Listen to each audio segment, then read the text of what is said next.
నమస్కారం. మనందరికీ ఐశ్వర్యం, సిరిసంపదలు అంటే మహా ఇష్టం. ఎందుకంటే లక్ష్మీదేవి కటాక్షముంటే జీవితం సుఖసంతోషాలతో నిండిపోతుంది.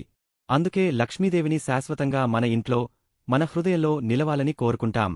మరి లక్ష్మీదేవి ఏ ప్రదేశాల్లో, ఎవరి ఇంట్లో ఉండడానికి ఇష్టపడుతుంది? ఏ గుణాలు ఉంటే ఆమె అక్కడ స్థిరనివాసం ఏర్పరుచుకుంటుంది? ఈ విషయాలని ఈరోజు మనం వివరంగా తెలుసుకుందాం. పూర్వీకులు, మన శాస్త్రాలు ఏం చెబుతున్నాయో చూద్దాం. మీరు కూడా లక్ష్మీదేవిని ఆకర్షించాలంటే కొన్ని పనులు తప్పకుండా చేయాలి. అవేంటో తెలుసుకోవడానికి వీడియో చివరి వరకు చూడండి.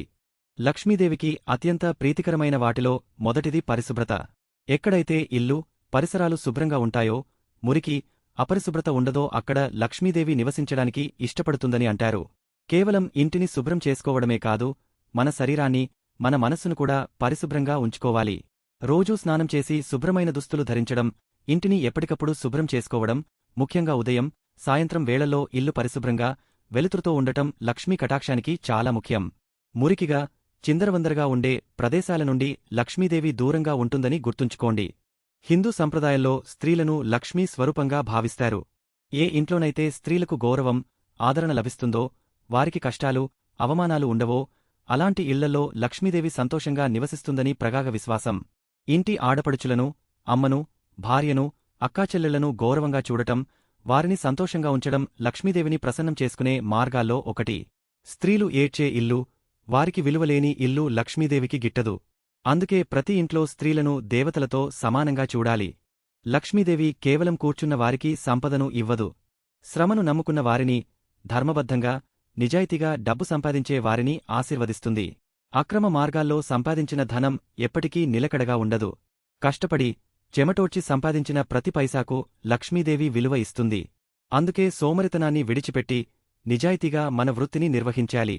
కేవలం డబ్బును కూడబెట్టడమే కాదు, దానిని మంచి పనులకు వినియోగించడం కూడా లక్ష్మీదేవికి ప్రీతికరమే. లక్ష్మీదేవికి అశాంతి, కలహాలు అంటే అస్సలు నచ్చవు. ఏ ఇంట్లోనైతే ఎప్పుడు గొడవలు, అరుపులు, వివాదాలు ఉంటాయో అక్కడి నుండి ఆమె వెంటనే వెళ్ళిపోతుందని అంటారు. కుటుంబ సభ్యుల మధ్య ఐకమత్యం, అన్యోన్యత, ప్రేమ ఉన్న చోట లక్ష్మీదేవి స్థిరనివాసం ఏర్పరుచుకుంటుంది. కాబట్టి ఇంట్లో ఎప్పుడూ ప్రశాంతమైన వాతావరణం ఉండేలా చూసుకోవాలి. అనవసరపు కోపతాపాలను తగ్గించుకుని, ఒకరినొకరు అర్థం చేసుకుంటూ కలిసిమెలిసి ఉండాలి. ఇలాంటి చోటే సిరిసంపదలు వృద్ధి చెందుతాయి. కేవలం డబ్బుంటే సరిపోదు, దానిపై వినయం, కృతజ్ఞత ఉండాలి. అలాగే దైవం పట్ల, ముఖ్యంగా లక్ష్మీదేవి పట్ల నిండు మనసుతో భక్తి ఉండాలి.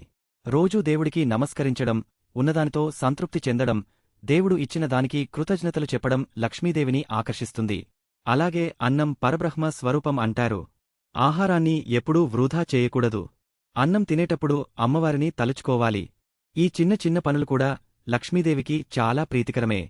చూశారు కదా, లక్ష్మీదేవి కేవలం డబ్బు ఉన్న చోటే కాదు, మంచి గుణాలున్నవారి ఇళ్లల్లో, పవిత్రమైన ప్రదేశాల్లో నివసించడానికి ఇష్టపడుతుంది.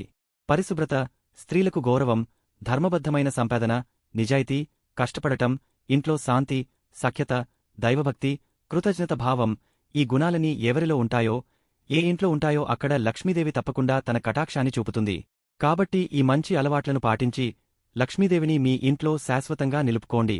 ఈ వీడియో మీకు నచ్చితే తప్పకుండా లైక్ చేయండి, మీ స్నేహితులతో షేర్ చేయండి మరియు ఇలాంటి మరెన్నో మంచి విషయాలు తెలుసుకోవడానికి మా ఛానల్ను సబ్స్క్రైబ్ చేసుకోండి. మీకు ఏమైనా సందేహాలుంటే కామెంట్లలో అడగండి. మరో మంచి వీడియోతో మళ్ళీ కలుద్దాం. ధన్యవాదాలు.